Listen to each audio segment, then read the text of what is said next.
none of this that we're talking about is magic. Like, if you always do this, this will always happen. That's not the way it works. You have to have a conversion rate that supports it. Then if you have the correct conversion rate that is above average and is better than the market and your product's differentiated, then all of these strategies work for you. And it's a logical way to gain more exposure. As you get more exposure, Amazon sees you, they rank you, etc. So it's not like that. It's not like this is that complicated, but I think people make it complicated with their product. They're trying to force their product to rank when in reality it doesn't. Welcome to the Ecomm Breakthrough Podcast. Are you ready to unlock the full potential and growth in your business? You've already crossed 7 figures in sales, but the challenge is knowing how to take your business to the next level. Want to know the best launch strategies working right now to get your products ranking highly on Amazon? Today's guest is breaking everything down so that you can do that yourself. Welcome to the Ecomm Breakthrough Podcast. I'm your host, Josh Hadley. I scaled my own brand from 0 to 8 figures in sales, and now my mission is to take it to over 9 figures. On my journey to 9 figures, I bring you the unfiltered conversations with the smartest minds in e-commerce. Past guests include Ezra Firestone, Kevin King, and Michael E. Gerber, author of The E-Myth.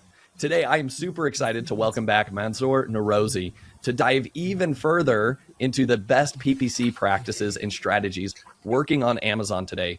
Mansoor is the partner and director of advertising at Incrementum Digital, where he leads high-performance PPC management strategies for 7- and 8-figure Amazon brands, managing millions in monthly ad spend.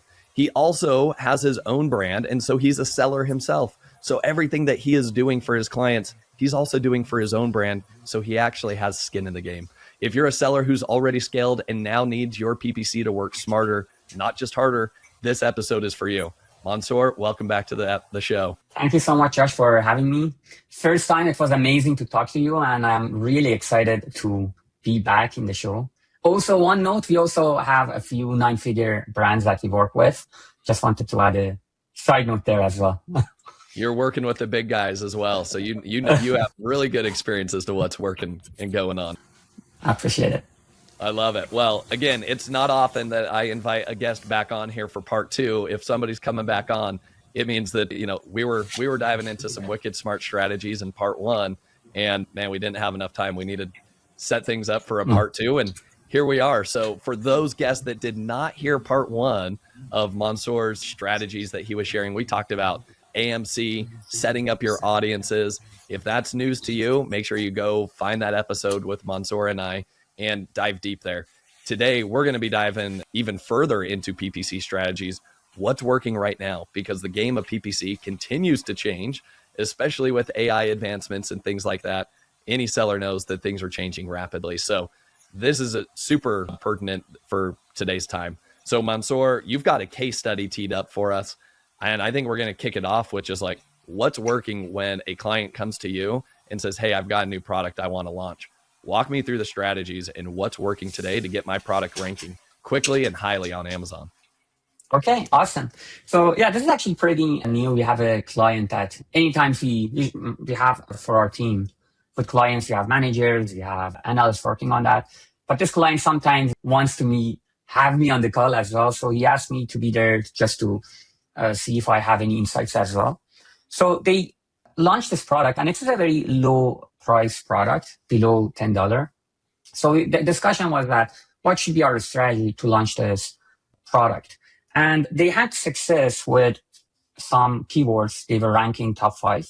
But the thing was that, let's say from 15 keywords that was very important for them, they were ranking to 6, 7. For the other ones, we weren't ranking. Now, we looked at the data, and I'm looking at the data. I'm like, okay, it's very clear why we are not ranking for those keywords. And the reason is that I didn't see enough spend and enough sales getting there. So it is very simple. There is no complexity here.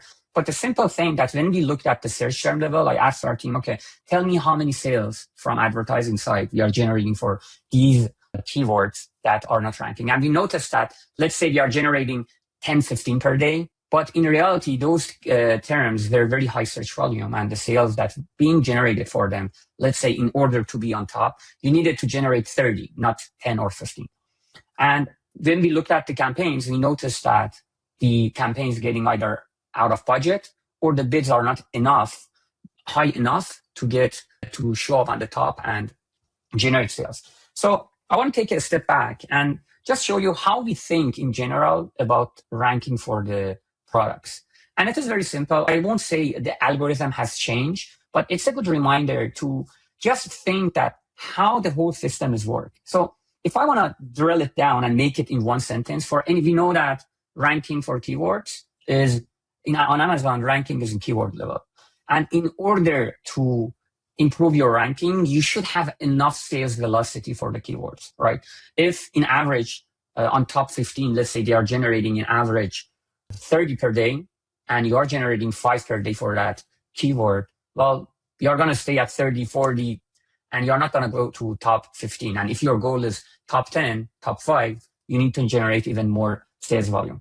So I'll make it very simple. Let's have an assumption that you don't have any budget threshold. So let's go with that, and then I drill down to what should you do when you have a budget limit. So if you don't have any budget, the way I approach it is that, okay, that's awesome. We take all this highly related keyword and we give them enough budget, we target them. We still start with exact. And the reason with starting with exact, because this argument I have with so many people, it doesn't mean phrase is bad. The only reason is that with phrase, you don't have control, right? I'm talking about generating enough sales velocity. Then you go toward the phrase. It is spreading between different search terms, and you don't have visibility and control over, okay, this keyword, how it is performing. Yes, you could go into the search term level, but from campaign level, you can't control it. So we start with exact, and the main reason is control. The second reason I would say is that we want to for indexing for ranking purpose that we are doing it. But for control, we start exact with highly related keyword. Let's say if you have unlimited budget, put 100, 200 budget for each campaign. And in terms of the structure of the campaign, it's very simple. If a keyword has a high search volume keyword, we go with single keyword campaign. If it's in the middle, we are okay with 5 or 10. If they are very long tail keywords, low search volume keywords, we don't mind with having 15 or 20, because we don't want to be extreme and say all of them should be single keyword campaign. It's crazy. Controlling them, managing spend and budget is very difficult. We don't do those approach. Or at the same time, we don't want to say, go with 20, 30 per campaign for all of them. No, because you have to make your priority, right? If it's a high search volume keyword, you need to put more budget and make sure other keywords, they could get a spend as well. So that's how we approach in terms of how to organize your campaigns. And from there, the idea, that thought process that you should have is that if you have unlimited budget and you launch your product, you should be able to generate enough sales. There is no budget limit, so you should be able to generate enough sales.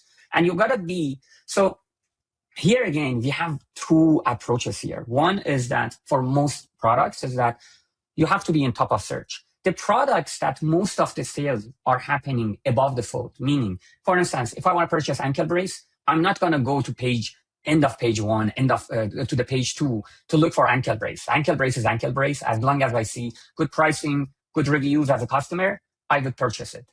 But if I'm looking for another product that is designed based, for instance, I would give you some example like bath toys for kids, or generally toys or fashion related products. As a customer, I don't care about the product being on the top. I'm looking for a design that I'm interested in. I'm looking for a color that I'm interested in. So customers looking more. Now I'm telling this because it totally depends to this.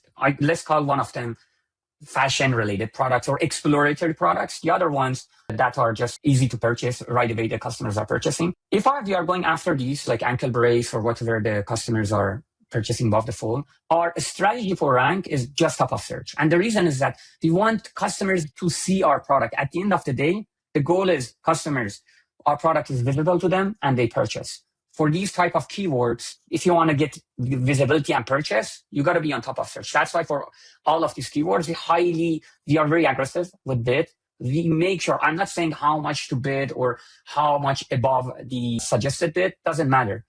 What matters is that you are on top of search. It's number 1, 2, or 3. So that is our goal, to show up on top of search, generate sales. Now for the other products, which is a mistake that I see many brands do, you don't need to be on top of search. And the reason is that in top of search, you are paying premium.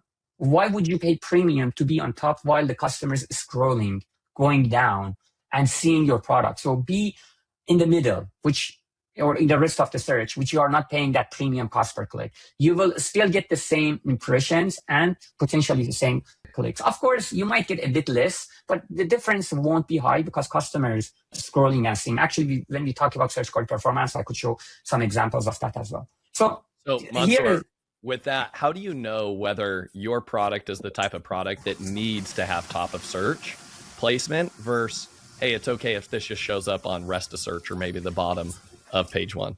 That's a great question. Thank you for asking. Conversion rate. So there are different ways to look at it. One, you would know from your product. But second, if you don't know it, there are two ways to look at it. Either you have a product in that category, in subcategory. If you already have different product in subcategory, you know from your data. If not, if you go to the brand metrics, it shows the average conversion rate of that subcategory. So if the average conversion rate is 1%, 2%, what does that mean? After 20 clicks, people are purchasing. This is a clear flag for you that, okay, this is a product that people look at different products to purchase. But if your conversion rate, average conversion rate of the market is 10%, it means that people are just purchasing right away. They are not exploring much. That is one approach from brand metric. The other approach is from Product Opportunity Explorer. I have actually a template that you go to a subcategory, a niche, you search for it. And since you have the search terms, clicks, number of sales, you could easily calculate the average conversion rate for that sub niche. So that's another one. If you see average conversion rate for a sub niche is 15% versus 3 to 5% for another category, again, that shows you what people are exploring more. The third is you might have the same product. I'm pretty sure you have it. Some keywords are highly related. Some keywords are low intent. This is a good example that for low intent keywords, if you go to search query performance, that you could calculate the conversion rate of the market and your product. We could talk about that in search query performance. And you will see that the conversion rate is there low. Or if you go to the top search terms, you will see the purchase share for those top products are very low. What does that mean when purchase share for the top products are low? It means that customers are not purchasing from the top always. They are going down and purchasing from the other products. Actually, that would be a good transition. When I go to brand metrics to talk about search query performance, I'll definitely show that as well. Does that answer your question? Yeah, I love that. So for those listening, stay tuned. And if you're following on YouTube, go to the part where Mansoor is going to be sharing his screen to help us know, like, okay, this is where you dive into these metrics. Here's where you can find brand metrics. Here's where you can find SQP data, Opportunity Explorer. I would love to see your template on that as well, Mansoor. But I love what you just talked about. I think to sum it up for our listeners, it's like you need to know whether your product is highly, like there's a lot of, I guess, call it differentiation. If you have like a t-shirt is maybe a good example. It's very design driven, right? And so there is going to be probably like lower conversion rates because people are browsing around and comparing their options. But on the flip side, if you're just selling a white t-shirt that doesn't have a design, it's just a commodity product, right? Or like an ankle brace where design is not in the equation. It's just an ankle brace. Now you're just competing on price, which I think those categories are really hard in general. But that sets up your entire strategy. So you can bid for rest of search, and you don't have to have top of search placement if you have a design component or there's a lot of product differentiation where conversion rates are lower and consumers are basically browsing. So that basically sums that up. Mansoor, yes, continue on this strategy. So now I know I've got my exact keywords. I know I've got them all bucketed. Like, how many keywords are we talking about, by the way? Like, are we talking, because when my team does keyword research, sometimes we're finding 100, 200, 300 plus keywords. Are you saying on day one, I should be lighting, like if I have an unlimited budget, I should light up all 300 keywords on day one? That is why I said unlimited. If you have unlimited, definitely go after all of them, because all of them could generate sales. But in reality, it rarely happens that the clients, the brands have unlimited budget. That's why I wanted to go from high level that let's put that threshold aside and tell you how I think about it. And then we go back to what happens with the limited budget. So continuing that, let's say we have targeted all your 200 highly related keywords in different campaigns. Now, the way we look at about that, because it's not just targeting them, right? Okay, what is the next step? So let's say we are showing in top of the search. The way from what we are seeing from there, few things. One is that we want to generate sales with good conversion rate. And also we want to see that ranking is moving. So for all of these keywords, we are looking at the ranking wise. What is happening?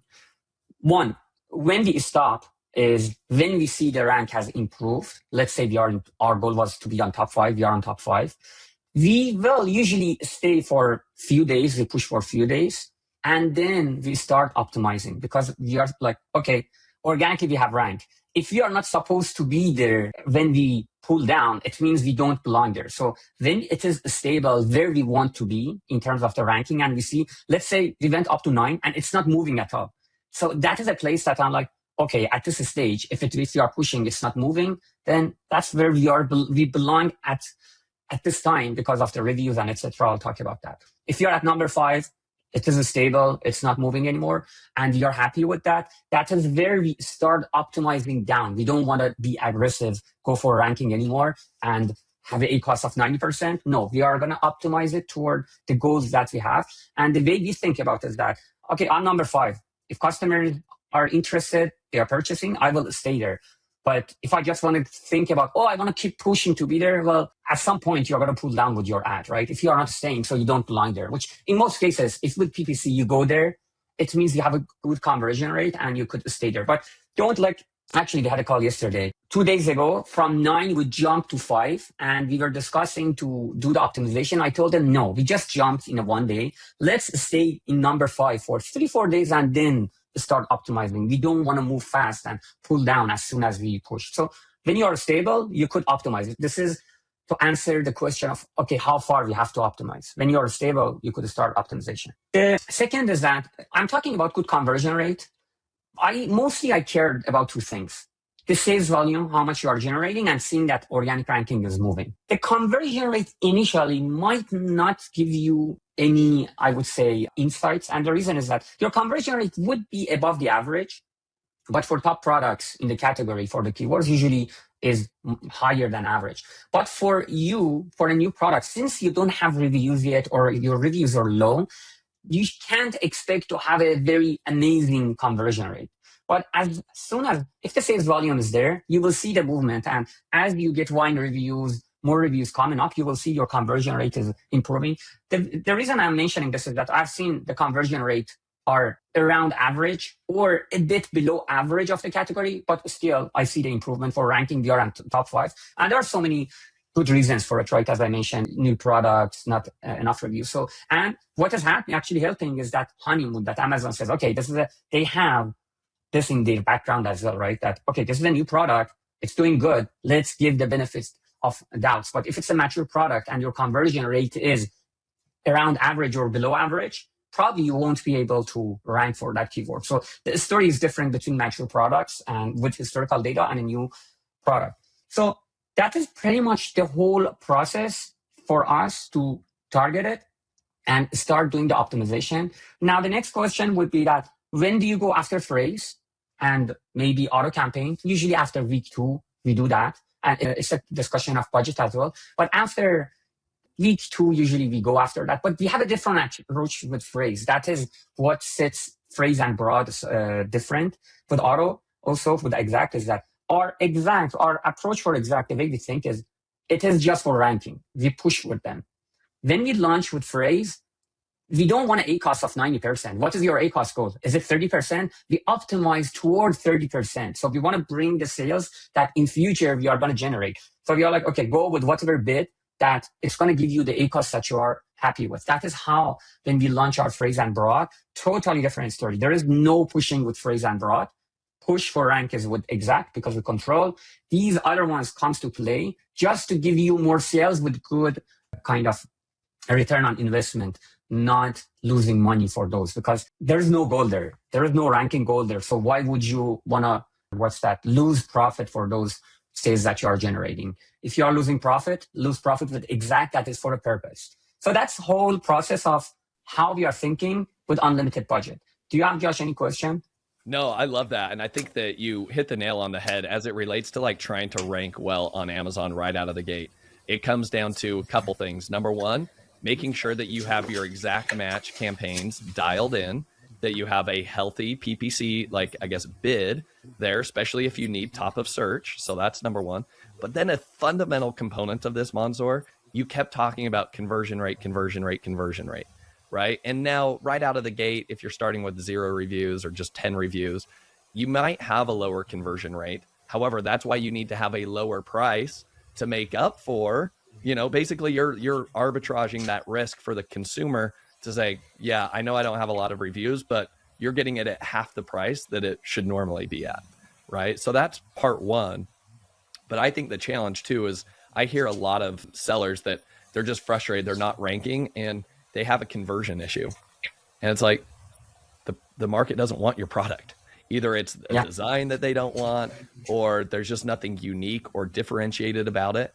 And again, I think the big takeaway for people to listen to is like, if you don't have a conversion rate that's going to beat the market average, especially as it begins to mature, you're just wasting your money trying to push on your exact match PPC campaigns. Like, none of this that we're talking about is magic. Like, if you always do this, this will always happen. That's not the way it works. You have to have a conversion rate that supports it. Then if you have the correct conversion rate that is above average and is better than the market and your product's differentiated, then all of these strategies work for you. And it's a logical way to gain more exposure. As you get more exposure, Amazon sees you, they rank you, etc. So it's not like that.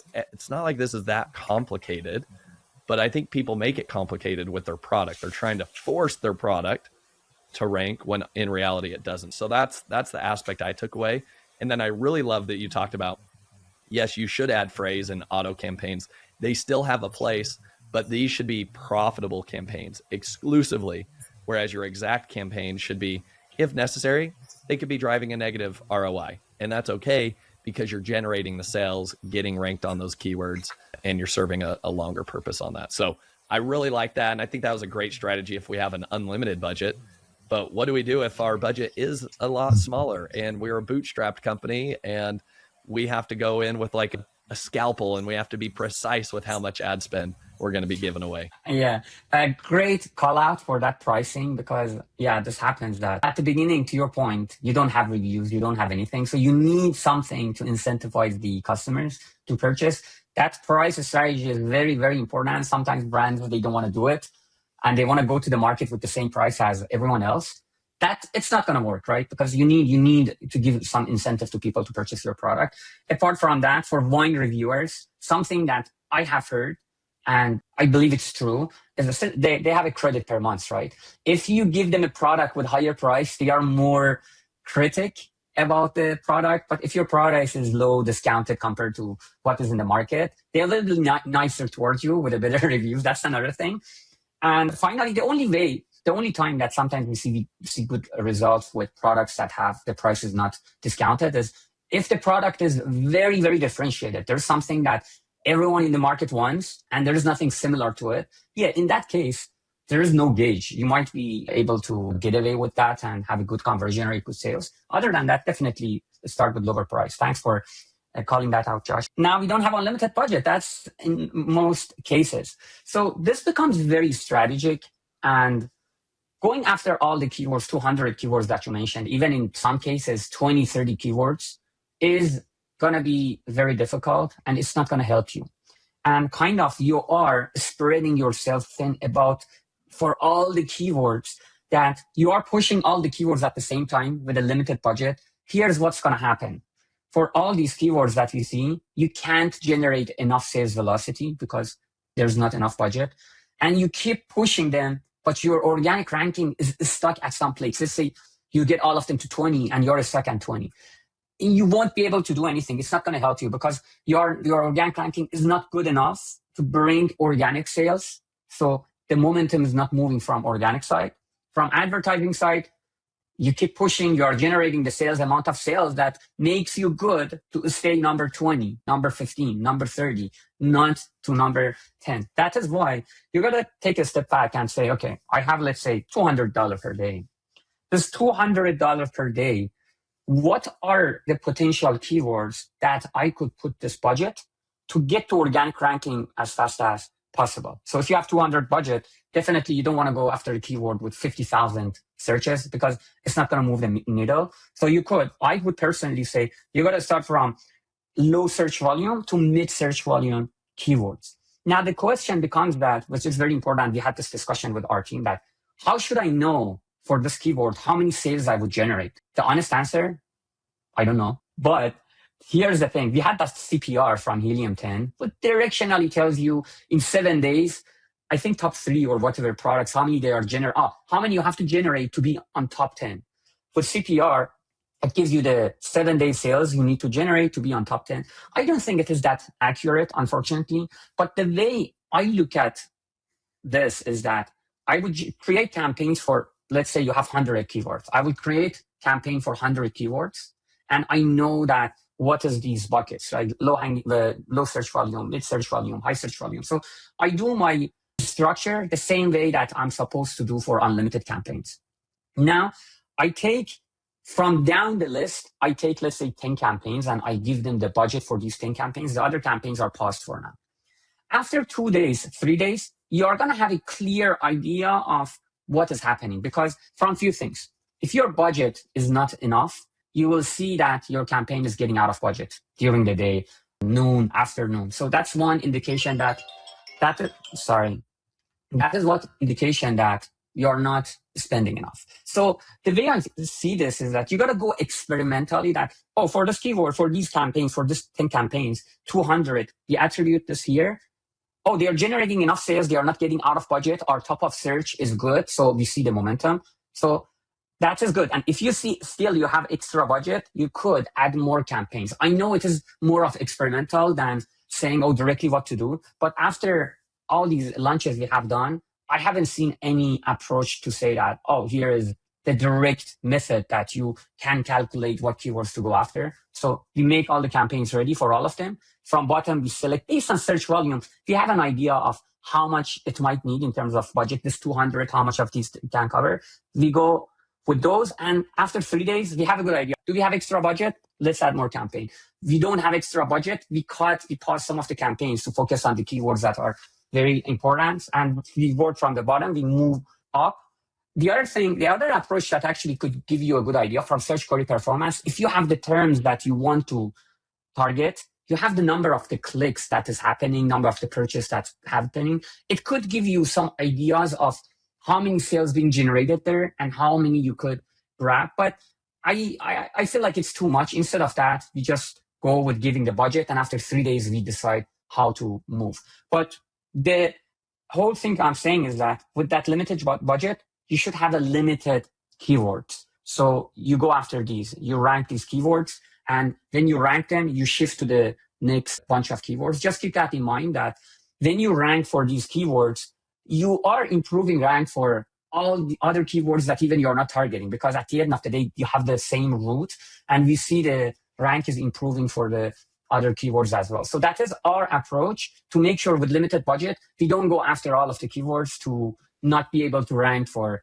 any of them. Yeah, for keywords with 1 or 2 sales that you need to generate, you might organically rank. For most of them, you won't be able to rank because your budget is not there. I love it. So to sum it up, what you said is like, you're going to take probably your longer tail keywords and you're going to start there, because inside of those long tail keywords, you're going to have like the root keywords. So like the ankle brace example, it's like ankle brace for basketball players 10 to 18, right? That's a really long tail keyword. Well, inside of that long tail keyword, there's still the keyword ankle brace. So as you make sales on that longer tail keyword, you're still going to be generating some credits, quote unquote, for the ankle brace keyword, but you're not going to get the full juice of that until you're actually advertising on the ankle brace keyword, starts showing up, you're getting sales conversion from those specific keywords.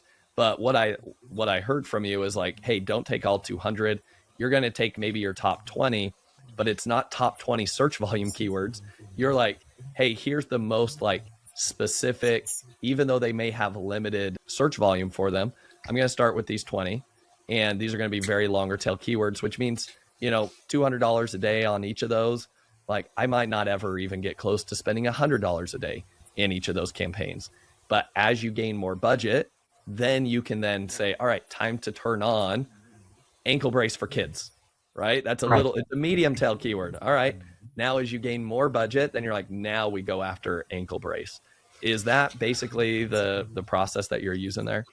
Yes, that is the process we are using there. But what I would recommend is that usually in the first stage, it has happened that for us, we get anywhere from 500 to 10,000 even keywords, right? And you could be selective on what of these keywords to go. I'm not saying you have to go after all of these 500,000. No, because for them, it's easy to rank. You could even go after 10,000 keywords. Again, if you are telling me I have a $20 budget, I'm like, no, just go after few long tail keywords. But if your budget is a bit good enough, 10,000 keywords search volume, you could also rank. We have ranked times and times. It is easy to rank for them if you have a good product. So what I'm saying is that take from that low search volume to high search volume and be selective about them. So one way you could be selective about them is that take the ones that have different root keywords, right? So you could cover different root keywords. Don't go after just ankle brace for keywords that have ankle brace. For ankle brace, for instance, one keyword which is very important is lace up ankle brace. So if lace up ankle brace is very high search volume keyword, make sure in the first selection that you have lace up ankle brace for kids, for instance, if it's related. So from your long tail keyword, mid search volume keywords, you have those specific routes that you are targeting. You're ranking for them. At the same time, it's going to help you in the high search volume keywords. You are improving the ranks for anything related to lace up as well. Yeah, love it. Really well said there, Mansoor. All right, Mansoor. So now we've launched our product. Now we're in the mature phase of our product. What changes in your ad strategies for maybe a mature product that's been around for a while, and maybe a client comes to you and the product's been alive for a year and they're like, hey, I'm still struggling with ranking. What do I do? And I feel like my tacos are too high. My ACoS is too high.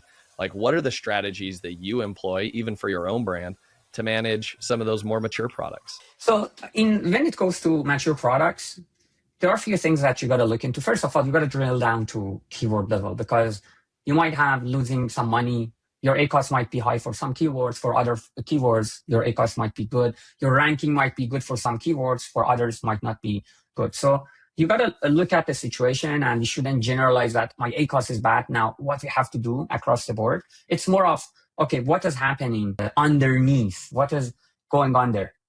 So one thing, before even talking about ranking, is that you mentioned, what's your conversion rate? At this stage, the conversion rate is very important.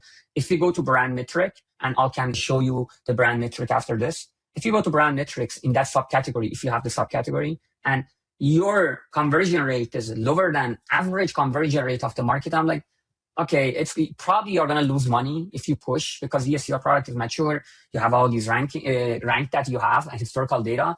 Pushing for ranking for your product is not going to work because your conversion rate is very bad. And also, you're not in honeymoon. Amazon is not going to give you any benefits of that. So in that case, there has been situation that to the client, we are like, we look at the data, not just conversion rate, the conversion rate and also keyword level data. Like the conversion rate for the keyword is low, for the product is low.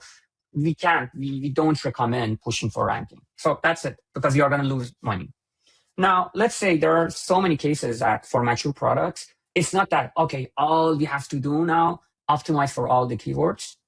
So you also, in that stage, also you have keywords that you are optimizing, keywords that you have to rank. I'll give you one example. One of these clients that I was working with, and he was my friend, he said, I want to go to check this repricing platform. I'm like, okay, if you want to do it, go do it.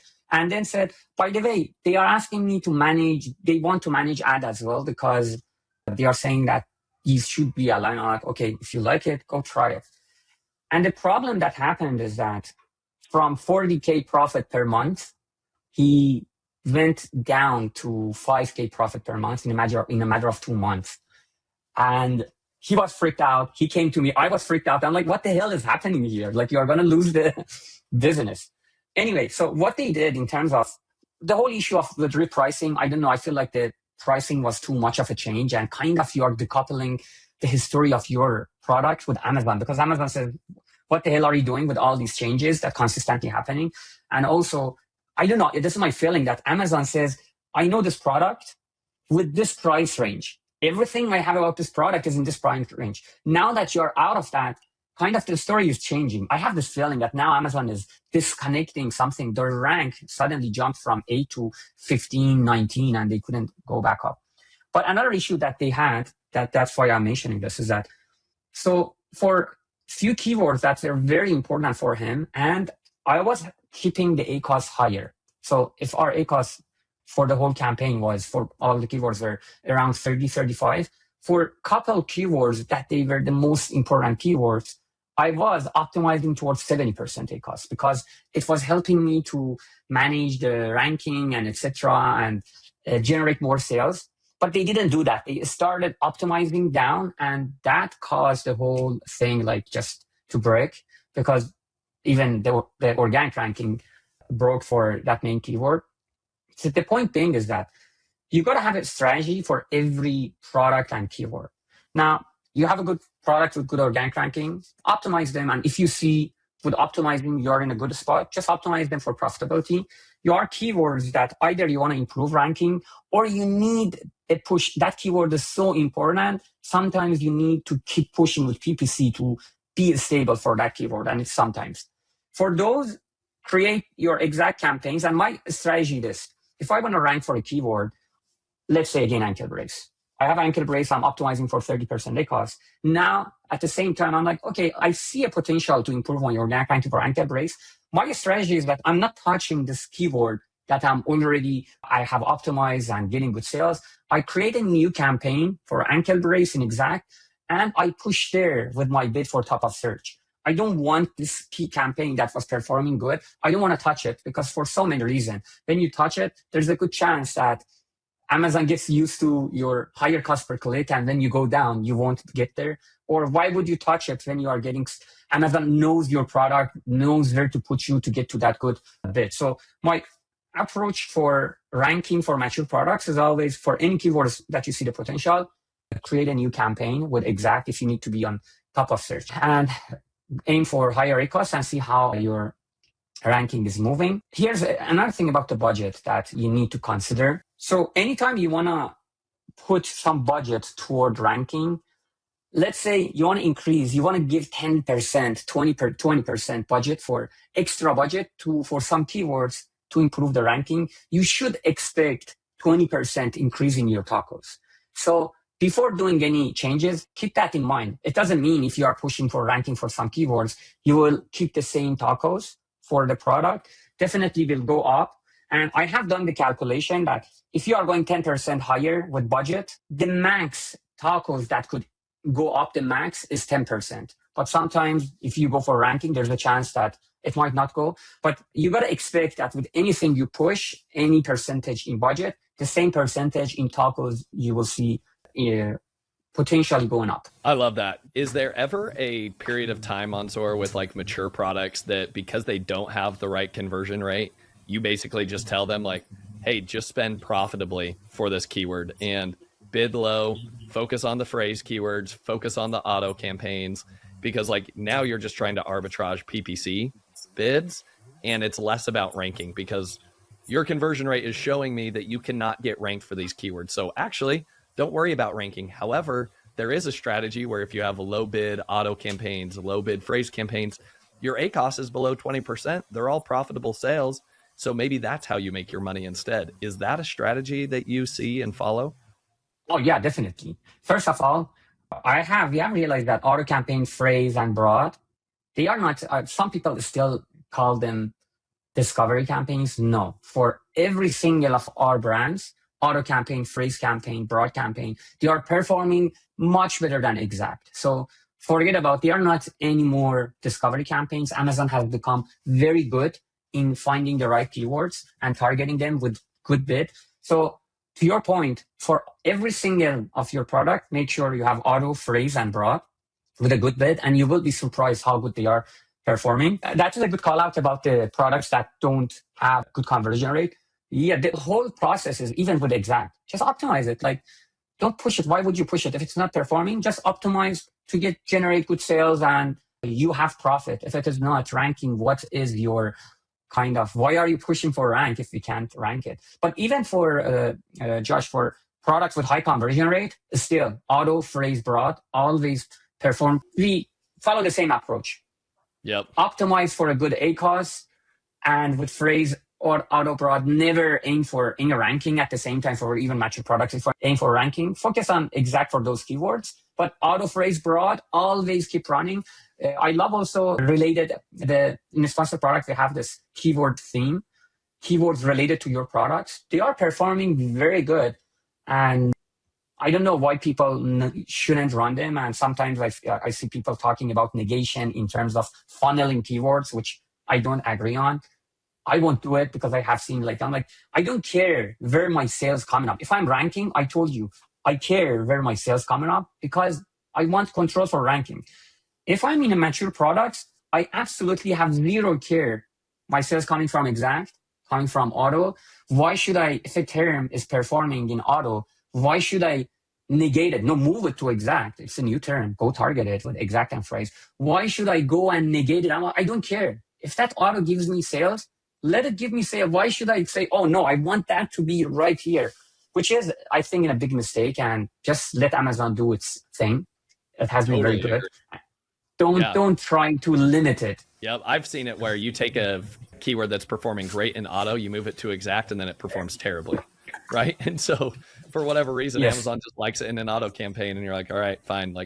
And the worst would be that you negate that term in auto. Now you block that term as well. And the reason, Josh, for that is that Amazon is learning in campaign level, right? So that campaign has a history. Amazon knows where your product for that term, which placement is performing. Then you move that to a new campaign. It's like fresh with zero context. We are talking about AI. You have opened the chat that doesn't know anything about you. Now you have to tell, okay, my name is this, I'm doing that, I want to do this project. So there's no context. Same goes for Amazon with the campaign. New campaign has zero context and it's not going to perform good. Love that. That is really well said. Great analogy. Mansoor, now I know we're coming up on time, but we got to dive into the meat and potatoes of this, which is, this is all, everything that you just talked about is all the foundational layer, okay, is all about the conversion rate. And so what I want you to do, Mansoor, is walk me through, you're going to share your screen, walk me through how you look at your conversion rate to compare it to the market. How are you using SQP, Opportunity Explorer, and brand metrics so that we know which strategy we need to employ? Should we be pushing on this keyword, or should we say, hey, we're not going to rank for this keyword. We're never going to, because we don't have the right conversion rate. So instead, I'm just going to focus on profitable auto, phrase, broad campaigns for this product. Walk us through that.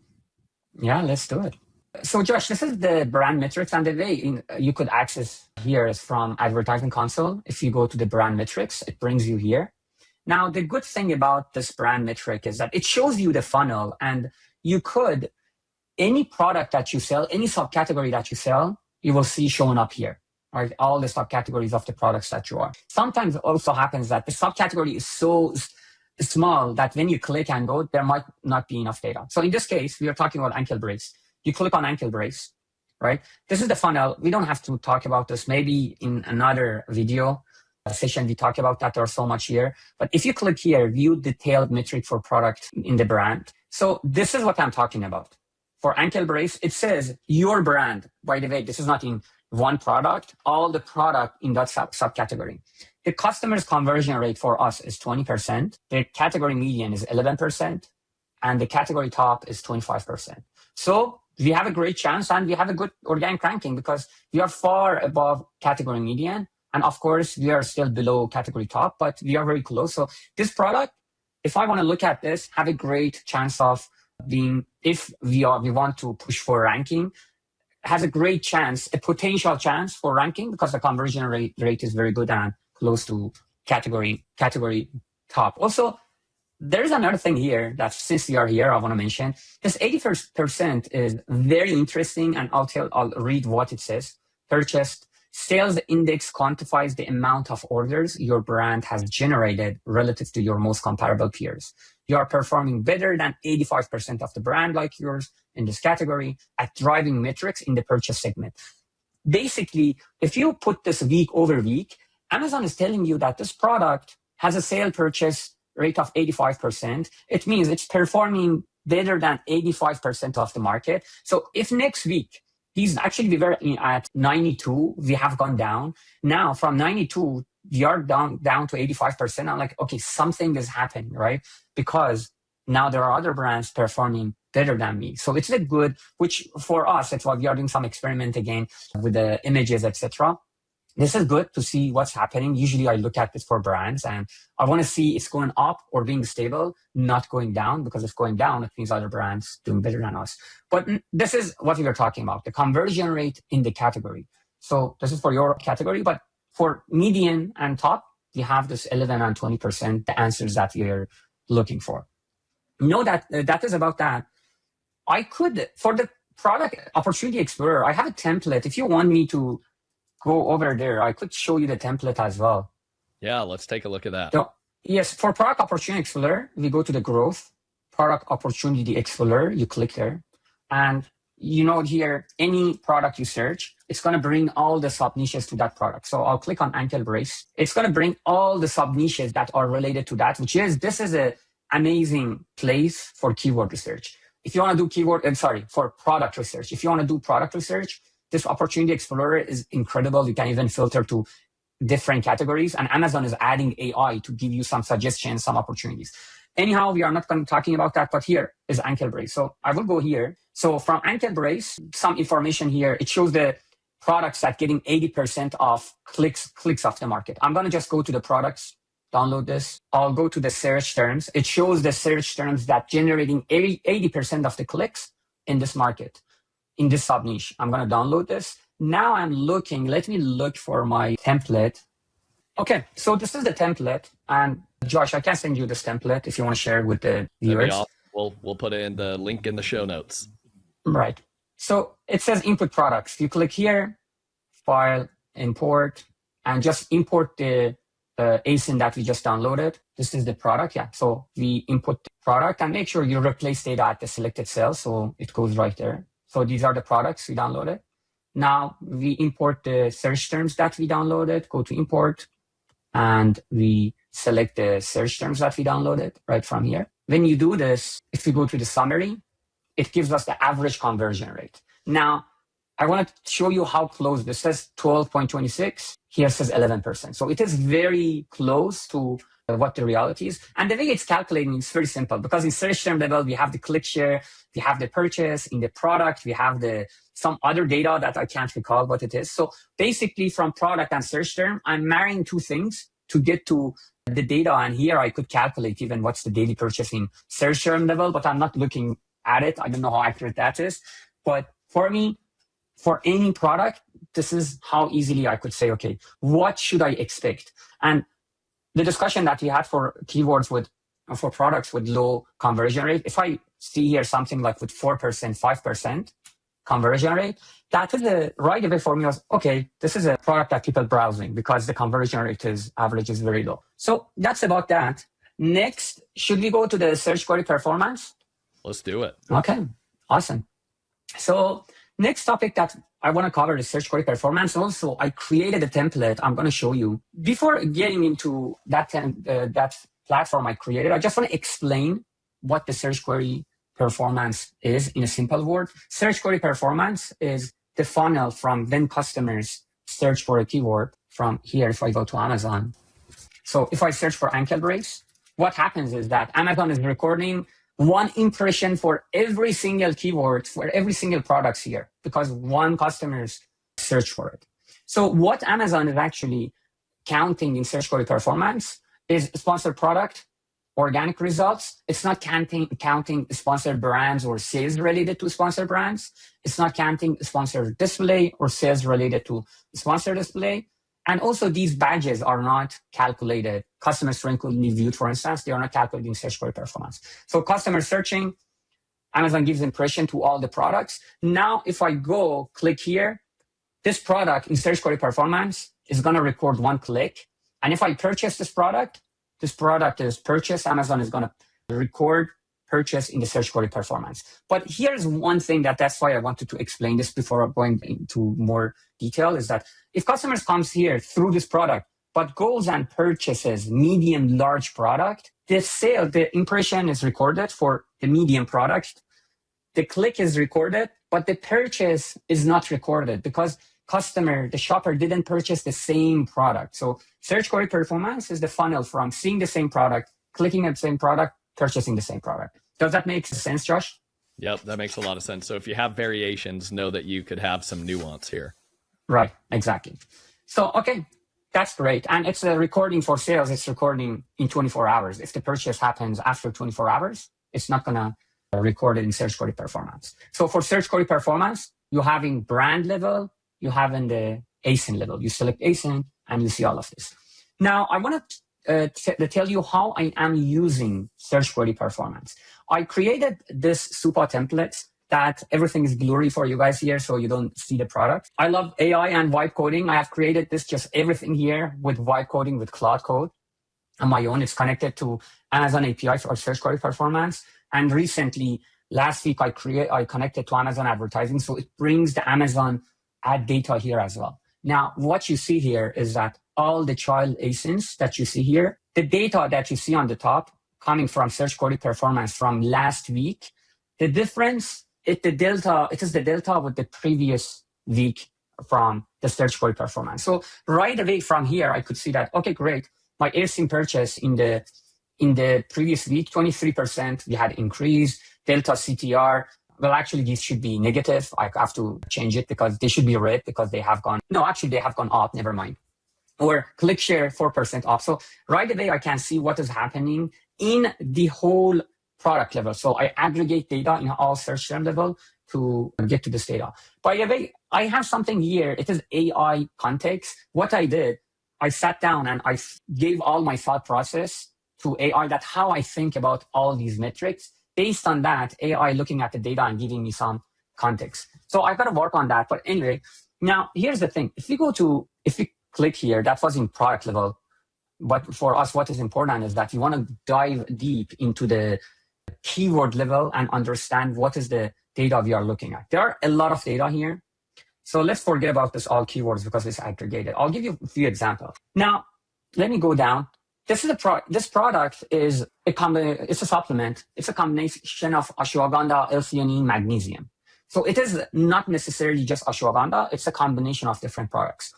So if you look at here for ashwagandha and magnesium, I don't want to show you the ranking. I'm number 3 for this product. And something interesting that you could see here, I'm ranking good. Look at my click share. 17% is my click share in the last week. Purchase share is 14%. For me personally, when I look at the data of search query performance for any keyword, right away, I could tell you if you're ranking good, if you're ranking bad, and if you have the potential for ranking good or bad. So here you can see that my click share and purchase share is very good, and I'm number 3. If I go to ashwagandha, which is not necessarily my product, look at this to give you a reference. Look at the click share, less than 1%, both of them are less than 1%. So I am seeing here that, okay, so there's a reason I'm not ranking because my product is not highly related. At the same time, I could see this in data. But now actually I was talking with the team that, okay, sure, for this product, because our delta CVR, this is the CVR, the difference of my CVR with the market. My delta CVR is 3.5%, and this is the average, right? I'm like, okay, I know I'm not going to be able to rank for this because my product is not related. But at the same time, I don't like the fact that my click share and purchase share are so low. Why we are having this much of a low click share or purchase share, which after adding ad spend, honestly, I haven't checked ad spend to make sure the data is correct. But just looking at this, if it is correct, let's assume it's correct. I'm like, okay, it's clear why I'm not seeing improvement. I'm not even spending enough for this keyword, while I know I could generate sales with good cost per click. So to get a conclusion for this is a keyword. I won't go after ranking because my CVR is bad. It's below the market. But it doesn't mean I should stop spending. I have to go to the, Josh, what you mentioned. I have to optimize to a good ACOS and spend. We are not spending here. Same as magnesium. But another keyword, magnesium bisglycinate. This is not related. Let me go to ashwagandha supplement, right? Same context here. Lower click share, lower purchase share. well, which is we are not spending because our CDR is lower. But if you look at, let me see, I don't see any other related. So here, ashwagandha L-theanine, that's a product that is highly related to me. You can see, look at click share, and I'm number 3 or 4 for this. 17% click share, 12% purchase share. So the way I look at it is that this data of click share and purchase share is super crucial for me. For me, anywhere, you can see in the middle somewhere, we were at 5%, 6%, 6%, 7%, and we weren't ranking very good, but we pushed because we knew this is a product that we could rank. We pushed it. Now we are at number 3. We were, I guess, number 7, 8. Now we are number 3. So these two data points are very crucial. How did you push? Because like initially, like your click share was only around 5%, right? And even your purchase share was pretty low, right? So what do you mean by you pushed it? And what did you do? More spent. Just pure PPC. Pure PPC. None of my products have any other thing. Every time I'm talking at least about my brand, pushing for ranking or anything, is just PPC. And I always rank only with PPC. And the other thing is that you could right away, like for instance here, I went from 7 to 17. You could see that, okay, sales coming up, right? The purchase share is going up. Click share going down, purchase share going down. So there's a clear understanding of how this product is moving. If I move, for instance, I went from 7 to 17% click share, but my purchase share was staying at like 7, 8. I'm like, okay, seems like it's not going to improve much because the purchase share, we don't see that lift anymore. Let me see if I can see another product. Because my question would be, how do you know when to push versus not, right? Because you looked at some of the other more broad keywords, right? Where ashwagandha, and you had like a 0.9% click share. Why are you not pushing on that? Why did you choose to push on the theanine keyword that had 6%, which still it's not as good as 17%, but it's better than 0.9. But like, what's your threshold, I guess, would be my question, to know when to push versus not. My delta CDR the difference was too high. So let's go back. So if we look at this one, my delta CDR, look at here, -5, and this is compared to the average. Okay. Right? So you can my see CTR it to the market average. Exactly. And if I want to even add here, let me add for market as well. If you want to see these are the calculation I have done. It's on Amazon, give you in the table, but you have the impression of the market, your product, and clicks. You can easily, for purchase, you can easily calculate that. So look at here, my conversion rate for the product here is 13. Look at the conversion rate of the market, 19, 18, 18, 19. So the chance of me being able to rank is, when we are talking at the same time, we are not talking about like going from 30 to 20 or 15. I'm talking about top 10, for instance, right? That is something we got to understand. So I should be able to get to top 15, but the chance of me being able to get to top 5 or top 10 is low. So the way I think about this ashwagandha keyword is that I know I'm not going to get to top 10, but why I'm not in top 15? And the reason is that I'm not spending. I'm not getting in click share. So how do I expect to have a good organic ranking? Even here, like at least we were at 3%, 4%. All of a sudden, the team, I moved this account from myself to someone else to do the operation. They started doing too much of optimization. So you can see that optimization, over optimizing, went from 3-4 all the way to 1%, which, yeah, even here, we weren't at top 10, but still, we were generating more sales from these keywords. And you can see the impact on the sales, right? From 64, it has gone to 13. Like, clearly, you see in the sales. For some people, this data might be too much. I know, because there are so many numbers. And by the way, when there is something red here, it means compared to previous week, the number went down. But for me, like, I just looking at this, I could create a story for myself that what is happening in that specific product. I love that. This makes a lot of sense. And I know this may look like a lot, but to be honest with you, Mansoor, what else are you optimizing towards if you're not looking at this data? Like, I see this as like, this is the dashboard that you should be focused on.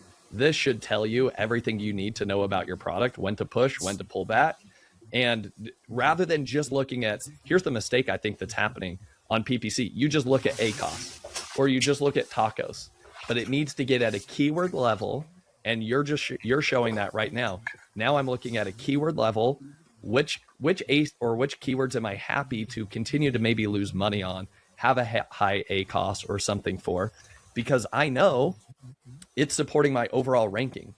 Otherwise, you're just optimizing towards like high level metrics, which are ACOS and tacos, which is like, it's too high level. And I think that's the challenge when you just work with a general agency that's not looking at keyword level data like this. Like you're just optimizing towards inefficiency, to be honest with you. And you're not trying to optimize your rankings at a keyword level. So Mansoor, I see this as like foundational, and you need to start selling this vibe coding app that you just thinking about that. But for now, well, the other data point that it's going to make this even more helpful is that we will add a row here that shows the ranking. So this is for week, right? We add average of the week, plus the way I'm thinking about is that below that average of the week shows the lowest and highest rank as well. So you have the idea, because this data is in weekly, it's not daily. The rank, even when we bring the rank here, it gives you clear picture. And Josh, to your point, I agree with that. But at the same time, I'm like, there are 100 keywords here. You don't need to look at 100 keywords. You have 80% of your sales come from 20% of the keywords. In my case, it might, for some of my products, are even like 4 or 5 keywords. For those 4 or 5 keywords, of course, I'm going to go and see what's happening. For you, might be 10, 15. But my point is that you're not looking at 100 keywords and going for all of them. It's going to be a few of keywords that are very important. And the future is that it's going to be agentic, right? So hopefully at some point, AI could look at that and tell you what's going to happen. But yeah, this goes back to me telling you search query performance is incredible if you understand how to look at it. At the same time, if you understand not flaws, how data are coming up. One, that you mentioned the variation. You shouldn't say, oh, these purchases, if you have variation, you got to consider that what is happening. Actually, what I did here, I aggregate the data in parent level as well. So I sum up everything for parent level. But the point being is that you got to just know that this is directional. Like click share is accurate. There is no flaw in the click share. Purchase, if you have variation, you got to consider that in the purchase, there might be something that you need to keep in mind. Based on those, make your judgment call. Yeah. Mansoor, this has been fantastic. Again, we could probably go on for another hour here, but I love to leave the audience with 3 actionable takeaways from every episode. So Mansoor, here are the 3 actionable takeaways that I noted. You let me know if I'm missing something. So number 1, I would say you need to understand your data as it relates to Amazon. This is no longer, especially in the agentic world that we are moving into, it's no longer sufficient for you to stick your head in the sand and just look at high level data reports and start optimizing towards those, because the best brands are going to be doing exactly what you just showed. They're going to be vibe coding their own software. They're going to be looking at keyword level statistics and then making all of their decisions from that. So number 1, begin collecting your data and thinking about how you're going to own the data.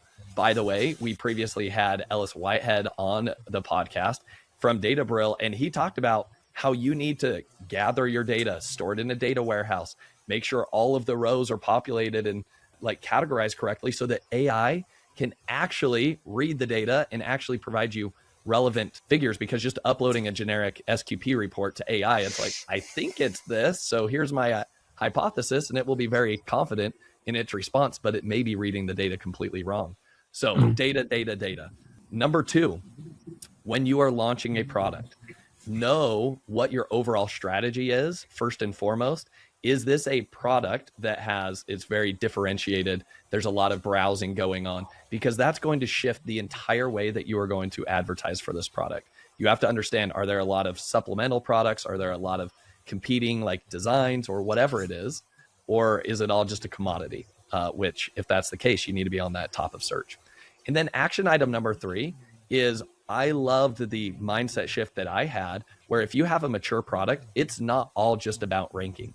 There may be times where you're like, hey, my product only ranks for a handful of keywords, but for all the others, we still advertise on those big search volume keywords, but only on auto, phrase, broad.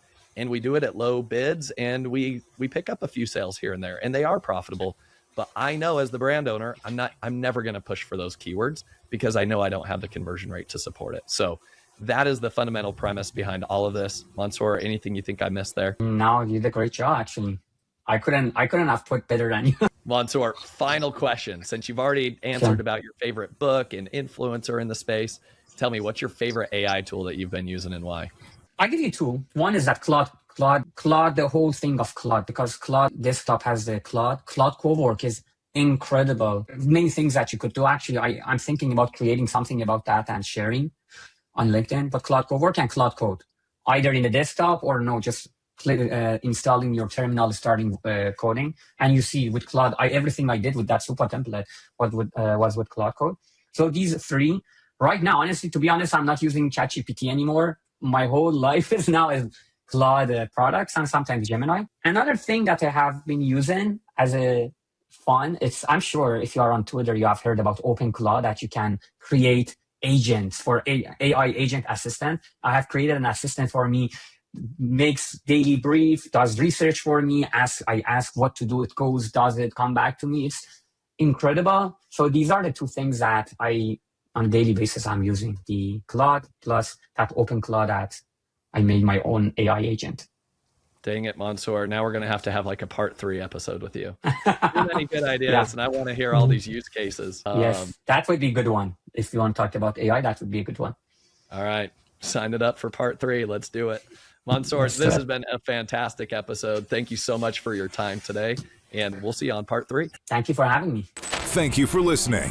Visit ecommbreakthrough.com for more information. If you've enjoyed today's episode, the best way you can show your appreciation is by clicking the subscribe button and quickly leaving a review. See you again next time.